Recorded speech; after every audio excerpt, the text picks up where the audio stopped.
오늘 주기도문 네 번째 뜻이 이루어지이다라는 말씀으로 하나님의 말씀 증거하겠습니다.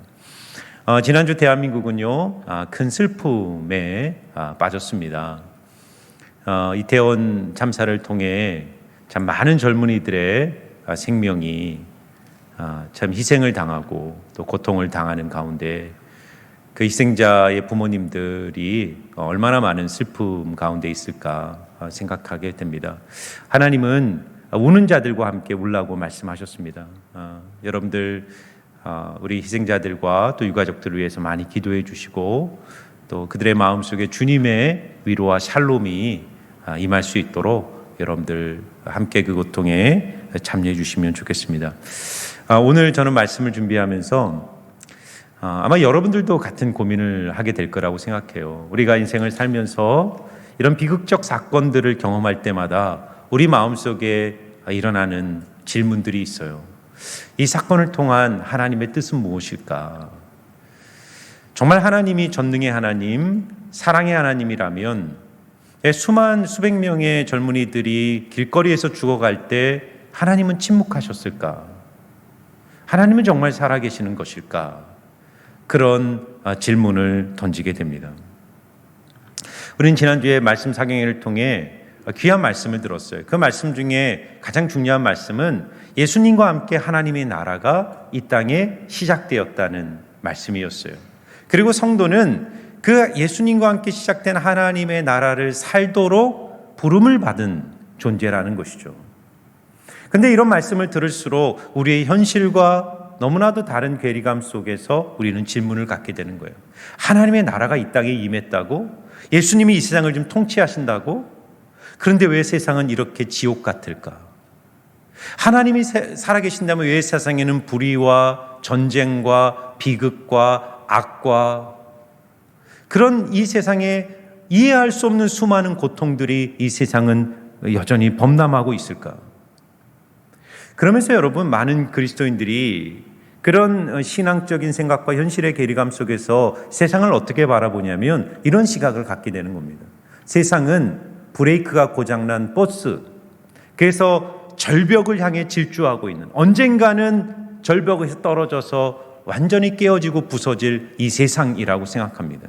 죄 많은 이 세상, 심판받아 마땅한 이 세상, 소망이 없는 이 세상. 그러면서 구원이란 걸 어떻게 이해하냐면 그 브레이크가 고장난 버스 안에 하나님께서 구원의 밧줄을 던져주셔서 내가 믿음으로 그 밧줄을 붙든 사람들만 그 버스에서 쏙 빼내서 내세 천국에 가는 것을 이 구원이라고 생각할 수 있습니다. 그리스도인들이 그런 사고를 갖게 되면 탈역사적이고 역사 비관적이고 매우 어떻게 보면 이기적인 신앙을 가질 수밖에 없게 되는 것입니다. 그러나 우리가 지난주 말씀에서 들었고 제가 여러분들에게 누누이 말씀하는 것이 무엇이죠? 예수 그리스도의 십자가 부활을 통해 하나님의 나라가 이 역사 현실 안에 들어왔고 하나님이 지금 이 역사 우주의 왕이 되어 교회를 통해 만물 안에서 만물을 충만케 하는 충만인 그 교회를 통해 하나님이 이 땅을 회복시키고 있고 우리를 그 회복의 사역의 동력자들로 부르고 계신다는 사실을 우리는 말씀을 통해 배우고 들었습니다. 그런 점에서 오늘 우리가 읽은 뜻이 하늘에서 이룬 것처럼 땅에서도 이루어질 것이라는 이 예수님의 주기도문의 말씀은 이 이태원 참사라는 비극적 사건을 통과하면서 우리가 함께 깊이 묵상해 봐야 될 귀한 말씀입니다. 어떻게 하나님의 뜻이 이 땅에 이루어질 수 있을까? 첫 번째, 하나님의 뜻은 이 땅에서 이루어져야 할 하나님의 뜻이라는 겁니다. 이 땅에서 이루어져야 될 하나님의 뜻이다. 참 이 기독교 영성에 독특함이 있습니다. 모든 종교 영성의 공통점은 땅이 하늘을 추구하고 땅이 하늘을 지향합니다. 인간이 신을 향하여 하늘을 향하여 지향성을 갖고 움직이는 것이 모든 종교 영성의 흐름입니다. 그래서 영성이 강한 종교일수록 영적 세계에 과도하게 몰입하는 경향이 만들어질 수밖에 없어요. 여러분 보세요. 이단 종교들 또는 아주 종교성, 영적인 세계를 깊이 추구하는 그런 종교성이 강한 종교들은 영적 세계, 하늘을 너무나도 깊이 추구하고 과도하게 집중하기 때문에 물질 세계와 현실 세계를 부정합니다. 현실 세계를 증오하고 금욕적 삶을 추구하면서 심지어 이 현실 세계를 파괴시키고자 하는 극단적 종교주의 현상들이 이 과도한 종교 영성에서 언제나 나타나는 것을 우리는 볼 수 있습니다. 그런데 기독교 영성은 반대예요. 땅이 하늘을 지향하고 땅이 하늘을 추구하는 것이 아니라 하늘이 땅을 지향하고 하늘이 땅을 추구한다는 거예요. 여러분, 주기도문에 주님이 너희는 이렇게 기도하라 하신 후에 뭐라고 말하죠? 하늘에 계신 우리 아버지요. 우리가 믿는 하나님, 우리가 신이라고 부르는 그 하나님은 어떤 분이시냐면 이 땅에 있는 인간들을 돌보고 지키고 사랑하시는 아빠 하나님이라는 거예요. 아버지라는 거예요. 그리고 하나님의 나라가 이 땅에 임하게 해달라고 기도하라는 거예요. 예수님의 말씀은 우리가 죽은 후에 가게 될 내세 천국을 지향하며 이 세상을 살라는 말이 절대로 아닙니다. 하나님의 나라가 오늘 우리의 역사 현실 속에 들어와 우리의 삶을 새롭게 하는 역사 변혁적 능력, 새로운 질서, 새로운 하나님의 운동으로 이 땅 가운데 일어나고 있다는 것입니다. 또 주님이 뭐라고 기도하죠? 뜻이 하늘에서 이룬 것처럼 땅에서도 이루어지이다라고 기도하라는 거예요. 기도에 대한 혁명적 변화를 말하는 거예요. 우리는 일반적으로 기도를 내 뜻을 하나님께 관철시키는 자리라고 생각해요. 땅의 뜻을 하늘에게 하늘로 쏘아 올리는 자리가 기도라고 생각해요. 그러나 주님이 말하는 기도는 뭐죠? 하늘의 뜻을 내 삶에 수용하고 받아들이고 실현하는 자리로 기도의 자리를 삼으라는 것입니다. 여기에 여러분, 기독교의 놀라운 역사 참여적 현실 변혁적 시각이 열리기 시작하는 것입니다.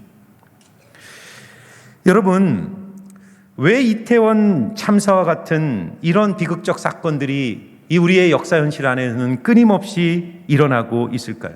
왜 세상에는 악과 비극과 불의와 고통이 넘쳐나고 있을까요? 그 이유는 무엇일까요?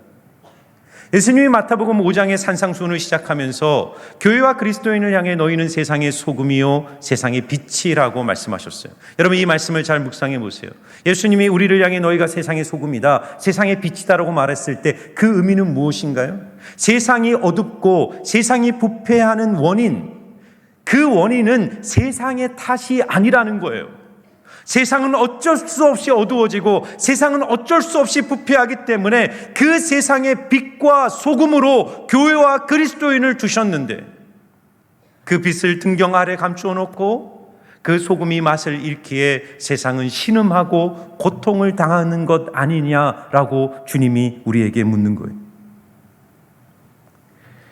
바로 이 지점에서 우리는 이번 이태원 참사를 경험하면서 세상과 다른 시각으로 이 문제를 바라봐야 합니다. 누구의 탓인가?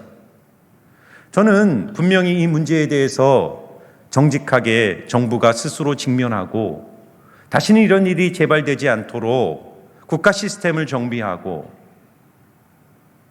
그리고 이 일에 대해서 유가족들의 마음을 위로할 수 있도록 최선을 다해서 정부가 이 문제에 정직하게 직면해야 한다고 생각합니다. 그러나 더 중요한 것이 무엇인가를 고민해 보셔야 돼요. 이 세상에 끊임없이 일어나고 있는 크고 작은 수많은 고통과 악과 참사의 그 깊은 원인 속에서 우리는 누군가의 탓을 찾는 것이 아니라 과연 나는 주님이 말하는 대로 뜻이 하늘에서 이룬 것처럼 땅에서 이루어지도록 기도하고 행동하고 있는 것. 여러분, 이태원 참사의 직접적 원인은 그 자리에 작동해야 될 안전 시스템이 작동하지 않았기 때문입니다. 그러나 더 근본적으로 이런 문제들을 생각해 볼 때 우리의 삶에 일어나는 또는 이 역사 현실에 일어나는 크고 작은 참사들의 근원적 원인은 하나님의 시스템이 이 땅 가운데 작동하지 않기 때문인 거예요. 뜻이 하늘에서 이룬 것처럼 그 하나님의 뜻이 이 땅에 이루어지고 있다면 이 세상은 절대로 고통과 아픔과 슬픔과 눈물이 이렇게 많지는 않을 것입니다. 뜻이 하늘에서 이루어졌다는 것의 의미는 무엇인가요? 예수님의 십자가 부활을 통해 악이 정복을 당했고 예수께서 하나님 보좌 우편에 앉으사 이 세상을 통치하는 왕이 되셨고 그분의 통치 안에 이 땅 안에 하나님의 나라가 이미 시작되었다는 선언이에요. 그게 하나님의 뜻이 하늘에서 이루어졌다는 의미입니다. 그런데 여러분, 예수님이 왕이 되셨고 예수님이 악을 정복하셨고 예수님이 승리하셨다는 이 복음적 선언을 우리가 믿고 있음에도 불구하고 왜 세상은 여전히 악과 불의의 지배를 받고 있습니까? 그것은 하나님의 통치가 이 땅에 미치고 있지 않기 때문이에요. 빛이 어두움에 미치지 않기 때문입니다. 여러분 잘 묵상해 보면 예수님이 너희가 세상의 소금이다 세상의 빛이다라고 말할 때 예수님이 빛입니다, 예수님이 소금입니다라고 말하지 않고 왜 그리스도인을 향해 너희가 세상의 소금이요 너희가 세상의 빛이다라고 말했을까요? 하나님의 통치, 하나님의 나라가 이 땅에 실현되는 궁극적 매개자로 하나님이 우리를 세우셨다는 거예요. 주님이 다이렉트로 직접 이 세상에 그분의 영광과 통치의 빛을 비칠 수 있지만 하나님이 그 통치권을 예수를 주로 고백하는 성도들에게 위임하여 그 성도들의 삶을 통해 이 땅에 하나님의 빛과 하나님의 통치의 능력들을 드러내도록 우리를 부르신 거예요. 그러므로 여러분, 믿음은 하늘의 뜻이 오늘 이 땅에 실제화되는 능력입니다. 히브리서 11장 1절 한번 보시면요, 믿음을 이렇게 정의하고 있습니다. 같이 한번 읽어보겠습니다. 시작. 믿음은 바라는 것들의 실상이요 보지 못하는 것들의 증거니. 믿음은 바라는 것들의 실상이다라고 말합니다. 이 실상이라는 단어가 헬라어에서는 동사형입니다. 그러니까 믿음이란 건 명사라기보다는 동사형이에요. 믿음은 바라는 것, 이 바라는 것은 헬라어로 엘피죠. 내가 소망하는 것입니다. 소망하고 기대하고 바라보는 거예요. 그 바라보는 것이 내 삶에 이 땅에 실제화되게 하는 어떤 행동과 액션이에요. 그게 믿음입니다.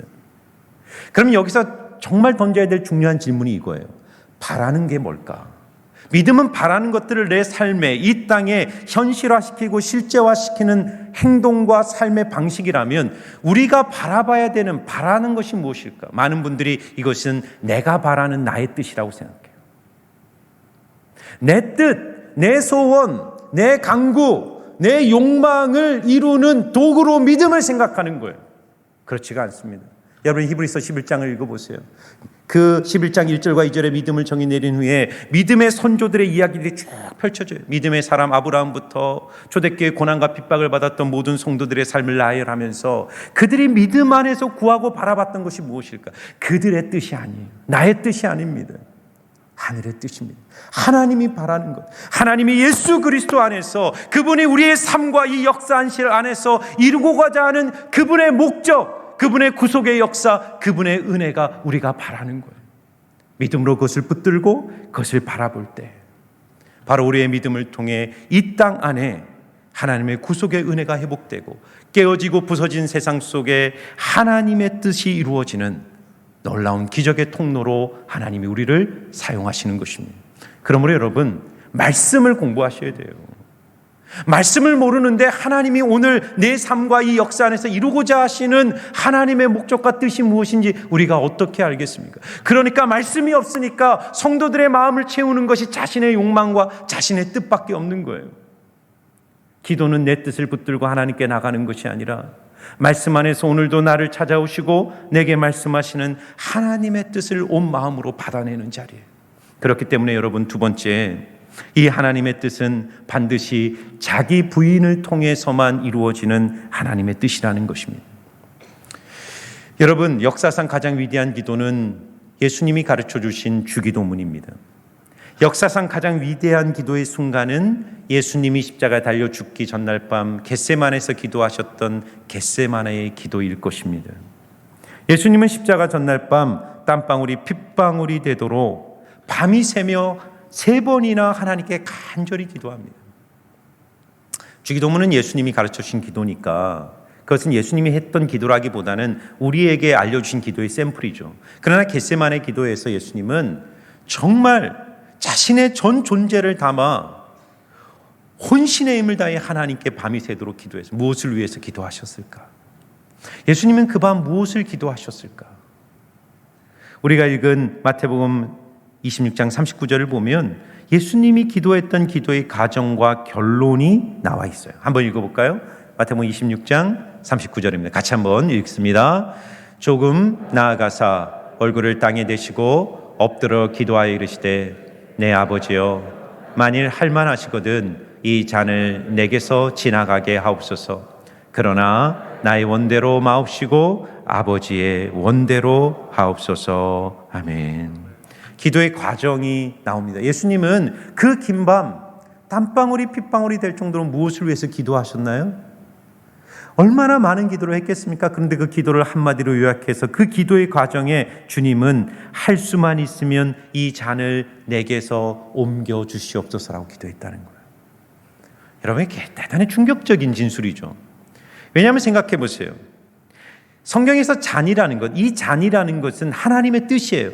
십자가에 달려 인간을 위하여 구속의 제물이 되고 인류를 구원하고 이 땅에 하나님 나라를 이루기 위하여 주님이 마셔야 될 하나님의 그 쓴 잔, 하나님의 뜻은 주님이 내일이면 십자가에 달려 죽는 것입니다. 그런데 예수님이 죄가 없고 하나님의 아들이시고 그 사명을 위해 이 땅에 오시고 33년을 사시고 마침내 그 전날 밤 죽기 직전에 드렸던 기도의 과정에서 주님 뭘 기도하고 계세요? 주님, 할 수만 있으면 이 잔을 피하게 해주십시오. 여러분, 우리는 여기서 무엇을 배우는가를 생각해 보세요. 완벽한 예수님조차 하나님의 뜻을 이루기 위하여 치열한 자기 부정의 과정을 겪어야만 했다는 거예요. 하나님의 뜻이라는 것은요, 내 뜻을 십자가에 못 박는 과정이 없다면 절대로 온 마음으로 받아낼 수 없는 것입니다. 예수님이 그 겟세마네에서 그 치열하게 하나님, 저는 정말 이 잔을 피하고 싶습니다. 그런데 주님이 자기 부인의 과정을 통해 기도의 최종적 마침표로 찍은 기도의 결론은 무엇이죠? 나의 원대로 마옵시고 아버지의 원대로 하옵소서. 내 뜻이 아니라 아버지의 뜻이 내 삶에 이루어지도록 내 인생을 주님의 손에 내어 맡기겠습니다. 여러분, 우상 숭배와 하나님 예배의 차이가 뭔지 잘 생각해 보세요. 교회를 나오면서도 우상을 섬기는 것처럼 하나님을 믿을 수 있어요. 우상을 숭배하는 사람들의 공통점은 우상이라고 믿는 그 신의 뜻에 대한 관심은 없습니다. 여러분, 우리 옛날 무속신앙일 때 정한수를 떠놓고 산신령께 기도하잖아요. 어머니들이 비나이다 비나이다 산신령께 비나이다. 산신령의 뜻이 내 삶에 이루어지도록 비나이다. 이렇게 기도하는 분들이 있을까요? 뜻이 내 삶에, 당신의 뜻이 내 안에 이루어지도록 그렇게 우상 앞에 기도하는 사람이 있습니까?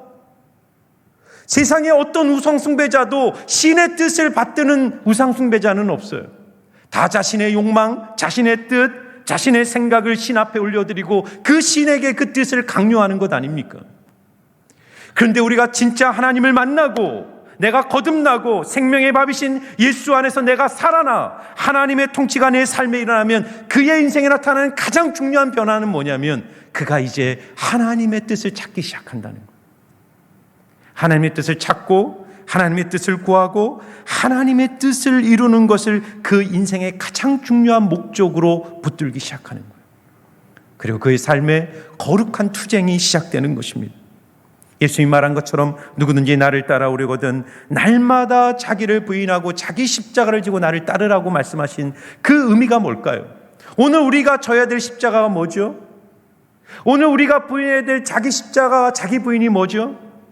하나님의 뜻을 내가 온전히 받아내기 위하여 부인해야 될, 십자가에 못 박아야 될 내 뜻이 내 안에 있다는 것입니다. 제가 지난주에 김영국 목사님하고 많은 얘기를 나눴어요. 식사를 하면서 교회와 목회와 하나님의 나라와 복음에 대한 이야기들을 나누는데 김영국 목사님이 갑자기 저한테 목사님 이리신강교회 와서 힘든 것 없냐고, 어려운 거 없냐고 이렇게 물어보시더라고요. 제가 뭐라고 대답했을까요? 너무 힘듭니다 이렇게 얘기했을 거예요. 제가 좀 생각해 봤어요.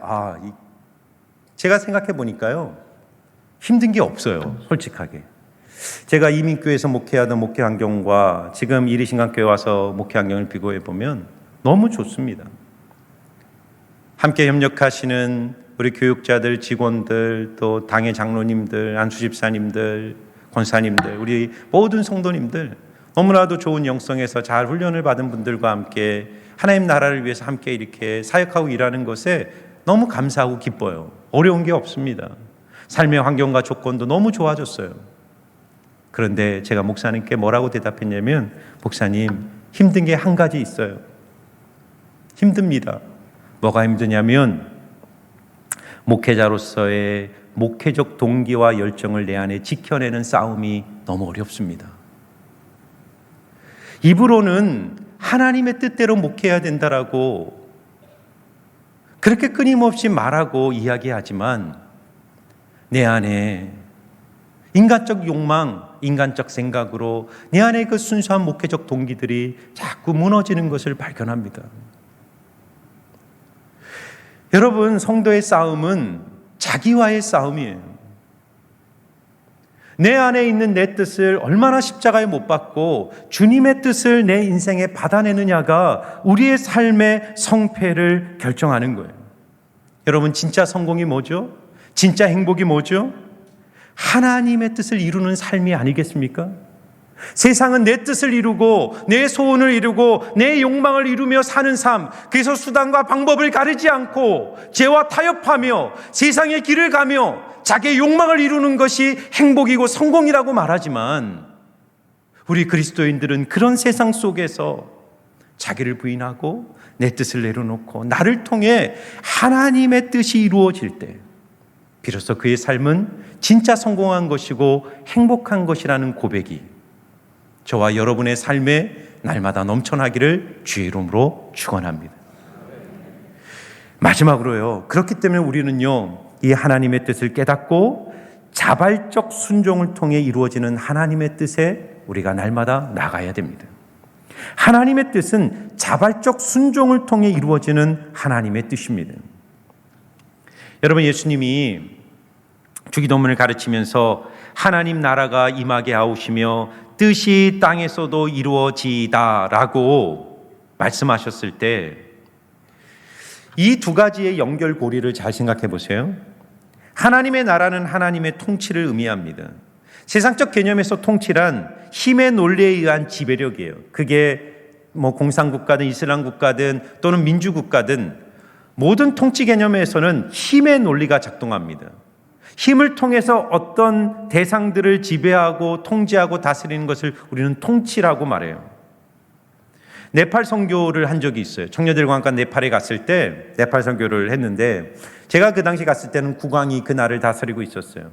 국왕이 말 한마디로 계엄령을 선포해버리면 국민들이 불도 다 집에서 끄고 지내야 되고 밖에 나가지도 못하고 모든 국민이 그 국왕의 말 한마디에 철저히 통제당하는 모습을 본 적이 있습니다.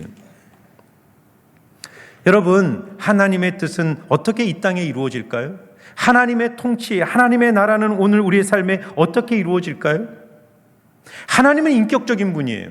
하나님의 뜻은 강압이나 강제에 의해서 우리에게 자신의 뜻을 관철시키시는 분이 절대로 아닙니다. 하나님은 기다림과 인내 속에서 우리가 하나님의 뜻을 분별하고 그 뜻을 깨달았을 때 그 뜻에 자발적으로 반응하고 순종하기를 기다리시고 인도하시는 분이에요. 저는 딸이 하나인데 어렸을 때 딸을 키울 때요, 딸을 최대한 인격적으로 대하려고 참 많이 노력했습니다. 인격적으로 대한다는 게 뭐냐면 이런 겁니다. 부모의 뜻이 있잖아요. 아이를 향한 부모의 뜻이 있는데 아이는 자기의 뜻을 고집하며 잘못된 행동을 할 때가 있죠. 그러면 아버지로서 어떻게 할 수 있습니까? 고함을 치고 아버지의 권위와 아버지의 힘으로 그 아이를 통제하고 아이를 교정시킬 수가 있습니다. 그러니까 어렸을 때는 그렇게 하면 아이가 말을 잘 듣겠지만 아이가 이제 중학생이 되고 고등학생이 되면 그 문제가 반드시 생기게 돼요. 아빠와의 거리가 멀어지거나 집을 가출하거나 또는 그 아버지의 억압적인 모습 안에서 내면의 상처를 받고 인생의 자신감을 잃고 내면에 어떤 그 상처를 가지고 인생을 살아갈 수 있지 않겠습니까? 물론 저도 그런 모습이 왜 없지 않았겠습니까? 그러나 그래서 최대한 아이를 인격적으로 대하려고 어떤 잘못된 모습이 있어도 기다려주고 지켜주고 바라보다가 적절할 때 아이와 대화를 통해 아버지의 뜻이 무엇인지 알려주고 그 아이가 깨달을 수 있도록 기다려주고 말해줬던 그런 기억이 납니다. 저는 하나님께서 우리를 그렇게 다루신다고 생각해요. 하나님의 뜻은 냉혹한 규율이나 법칙이 아니에요. 그분은 무한한 사랑과 자비로 우리를 기다리고 인도하시는 분이에요. 그리고 우리가 말씀과 기도 안에서 그 뜻을 깨달아 우리가 그 뜻을 이 땅에 자발적으로 순종해 나갈 때 바로 그 순종의 발걸음을 통해 우리의 삶에 하나님의 나라가 이루어지고 그분의 구속의 역사가 이 땅 가운데 풀어지는 일들이 일어나는 것입니다. 그래서 여러분 성경을 한번 읽어보세요. 성경은 인간이 신을 위해서 무엇을 해야 되는가를 말하는 책이 아니라 하나님이 이 역사와 인간을 위해서 무엇을 하셨는가를 말하는 책이에요. 그래서 성경은 히스토리죠. 히스토리. 영어로 히스토리는 his story, 그의 이야기죠. 하나님의 일하시는 이야기가 이 성경에 펼쳐져 있어요. 하나님의 뜻이 이 역사 안에서 어떻게 풀어지고 성취되는가를 말하고 있는 책이 이 성경이에요. 그런데 하나님이 주인공이 되셔서 주도권을 가지고 하나님이 그분의 뜻을 이 역사 속에 풀어갈 때 언제나 반복적으로 공통적으로 나타나는 현상이 있어요. 하나님은 언제나 단독적으로 그분의 뜻을 이 땅 가운데 풀어내는 법이 없다는 거예요. 성경에 등장하는 모든 인물들이 왜 등장할까요? 그 모든 인물들은 하나님의 뜻을 분별하고 그들의 기도와 순종을 통해 하나님의 뜻을 이루면서 자신들의 삶을 통해 하나님의 뜻이 이 땅 가운데 이루어질 수 있도록 순종했던 사람들의 발걸음이 이 성경에 기록되어 있는 것입니다. 오늘도 마찬가지예요. 여러분을 향한 하나님의 뜻은 하늘에 이미 완성이 되어 있어요. 그런데 그 뜻이 오늘 내 삶에 이루어질 때 가장 중요한 것이 뭐냐? 나를 부인하고 내 뜻을 내려놓고 주님의 뜻을 분별하고 그 뜻에 한 걸음 순종의 발걸음을 내딜 때 바로 여러분의 삶을 통해 여러분의 삶과 이 역사 안에 하나님의 나라가 이루어지는 놀라운 기적의 역사들이 이 땅 가운데 이루어질 줄 믿습니다. 여러분, 저는 결론으로 이번에 이태원 참사 사건을 보면서 영상 하나를 보게 됐어요. 이태원 경찰서의 김백겸 경사라는 분의 영상을 누군가가 찍어서 SNS에 올렸는데 이 김백겸 경사는 그 이태원 참사가 일어나는 날 다른 지역에서 근무를 하다가 급히 전화를 받아요. 지금 이태원에서 시비가 붙었으니 와서 여기를 지원해라. 그래서 이 김백겸 경사가 그걸 달려갔겠지 않습니까? 달려갔는데 엄청난 사건이 그 안에 벌어지는 겁니다. 좁은 골목길에서 수백 명의 청년들이 몰려서 고통 가운데 죽어가고 있고 여전히 그 주변에 이 현실을 모르는 나이트클럽과 술집에서는 귀를 때리는 음악과 함께 많은 사람들이 춤을 추고 있고 또 이 이태원을 즐기기 위해서 이태원역에서 수천 명의 청년들이 물밀처럼 쏟아져 나오면서 그 좁은 죽음의 골목길을 향하여 질주하고 있는 모습을 이 김백겸 경사는 보게 되었을 거예요. 그리고 그는 홀로 죽음과 삶의 경계선 위에 서서 확성기도 없이 오직 자기의 목소리 하나로 피를 토하는 심정으로 사람들에게 외칩니다. 여러분, 이곳으로 가면 안 됩니다. 여기는 죽음의 길입니다. 여러분, 사람들이 죽어가고 있어요. 도와주세요. 여러분, 그 밤 여전히 많은 사람들은 현실을 모르고 있었어요. 지금 어떤 일이 벌어지는지 모르고 있었어요. 그러나 그 현실을 보았던 이 한 사람, 이 경사를 통해 수백 명의 사람들이 죽음의 길에서 건짐을 받게 된 것입니다. 여러분, 우리 그리스도인들은 누구죠? 우리는 어디로 가야지 사는 길인지 아는 사람들 아닙니까? 우리는 어디로 가는 게 죽음의 길인지 아는 사람들 아닙니까? 하나님이 우리를 이 땅에 먼저 부르시고 하나님의 자녀로 세우신 이유가 뭐죠? 우리에게 이 땅에 하나님의 구속의 은혜를 증언하는 증인으로 살라고 우리를 부르셨습니다. 여러분, 우리가 이 땅을 살면서 내가 얼마나 성공했느냐, 얼마나 많은 부와 많은 영광을 누리며 살았느냐, 하나님 앞에 섰을 때 그게 중요한 게 아닙니다. 내가 이 세상에서 아무리 화려한 삶을 살아도 이 땅에서 오직 내 뜻만을 이루며 살았다면 그는 영원 앞에, 하나님 앞에 섰을 때 하나님 앞에 받을 수 있는 상과 칭찬은 아무것도 없을 것입니다. 그러나 내 인생이 비록 초라하고 가진 것이 없고 보잘것이 없어도 하나님이 나를 보내신 그 삶의 한 기퉁이에서 하나님의 뜻, 그 작은 하나님의 뜻을 이루기 위해 자기를 부인하고 하나님의 뜻을 붙들고 순종의 발걸음을 내들여서 여러분의 삶을 통해 하나님의 나라가 여러분의 삶에 이루어진다면 여러분은 하나님 앞에 가장 위대한 인생을 살았다라고 칭찬받을 줄 믿습니다. 오늘 이번 한 주간 우리 이태원 참사를 당한 우리 희생자들을 위로하고 그래서 기도하고 하나님, 이 깨어지고 부서진 세상 속에 하나님이 날 두신 그 삶의 자리에서 하나님 뜻을 이루며 살겠습니다. 그런 고백으로 우리가 하나님 앞에 이 찬양을 드리며 나갑니다. 원하고 바라고 기도합니다. 이 세상을 사랑하는 동안에 우리 찬양을 하나님 앞에 드리며 우리 결단하며 나아가겠습니다.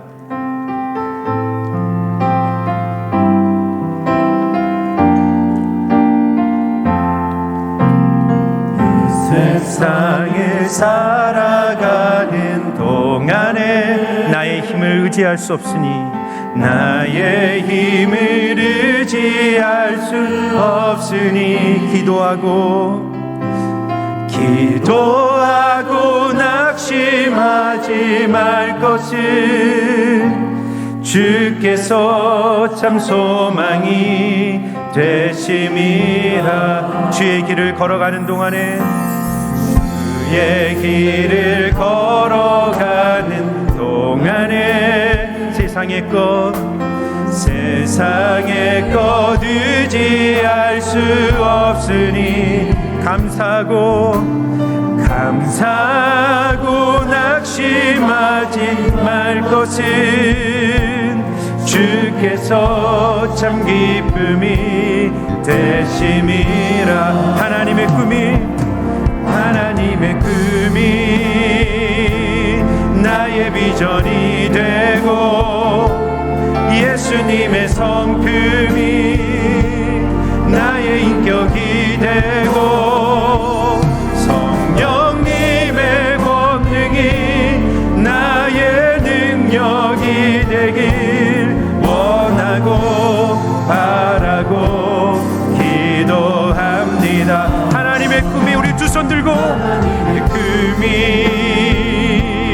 나의 비전이 되고 예수님의 성품이 나의 인격이 되고 성령님의 권능이 나의 능력이 되길 원하고 바라고 기도합니다.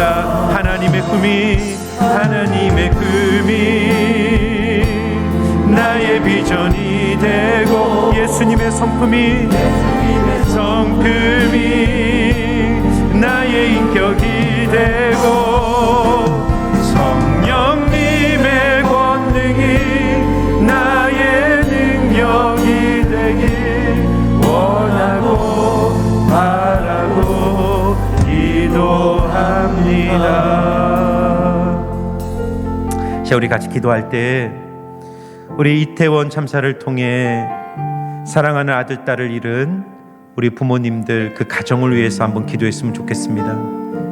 하나님, 그들이 그리스도인이든지 그리스도인이 아니든지 그 가정에 찾아온 비극이 정말 예수님의 위로와 예수님의 임재 속에 그들이 정말 살아갈 힘을 얻게 하여 주시고 하나님, 특별히 이 일을 통해 정말 하나님을 다시 만나는 그런 놀라운 은혜가 그들의 가정에 임하게 하시고 특별히 희생자들의 그 아픔과 또 눈물을 닦아줄 수 있는 그런 국가적인 회복의 일들이 정말 정확하게 잘 이루어질 수 있도록 우리 정부가 이 문제를 잘 해결할 수 있도록 우리 정부를 위해서도 기도해 주시고 또 우리 유가족들에서 기도하시고 그리고 또 이 깨어지고 부서져가는 세상 속에서 하나님이 우리를 이 세상에 하나님의 뜻을 이루는 자들로 우리를 부르셨기에 하나님, 내 삶을 통해 내 발걸음을 통해 하나님의 치유와 회복을 이 땅 가운데 이루어가는 주님의 동력자로 살게 해달라고 이 시간 오늘 주신 말씀 붙들고 또 이 땅을 위해서 우리 주여 한번 부르시고 하나님께 간절히 기도하며 나갑니다. 주여, 아버지 하나님, 이 시간 기도합니다. 아버지, 특별히 이태원 참사로 인해 고통과 아픔 속에 있는 우리 아버지 하나님, 우리 희생자들 유가족들에게 주님의 위로를 주시고, 아버지 하나님, 이 사건을 통해 정말 말할 수 없는 절망과 아픔과 상처 속에 아버지 하나님 슬퍼하는 하나님 그 가족들 한 분 한 분 그 마음을 위로하시고, 하나님 그들 안에 하나님의 나라가 임하게 하시고, 하나님 그들에게 하나님의 샬롬과 위로하심으로 하나님 일어날 수 있는 용기와 힘을 주시고, 하나님 우리 정부와 국가에도 이 문제를 정직하게 직면하여 아버지 하나님 잘 해결하여 우리 국가가 분열되지 않고 이 문제로 인해 정말 오히려 전화위복의 기회가 될 수 있도록 하나님 도와주시고 함께하여 주시옵소서. 하나님 우리를 이 땅에 하나님의 나라를 이루고 하나님의 뜻을 이루는 하나님의 신실한 백성들로 불러싸우니 아버지, 우리의 삶의 자리에서 하나님의 뜻을 이루며 믿음으로 살아가는 신실한 주의 증인들 되게 하여 주시고, 하나님 나의 뜻을 이루는 삶이 아니라 나를 통해 하나님의 뜻, 하나님의 마음 이루어내는 그런 신실한 주님의 종들 될 수 있도록 아버지 인도하여 주시고 함께하여 주옵소서.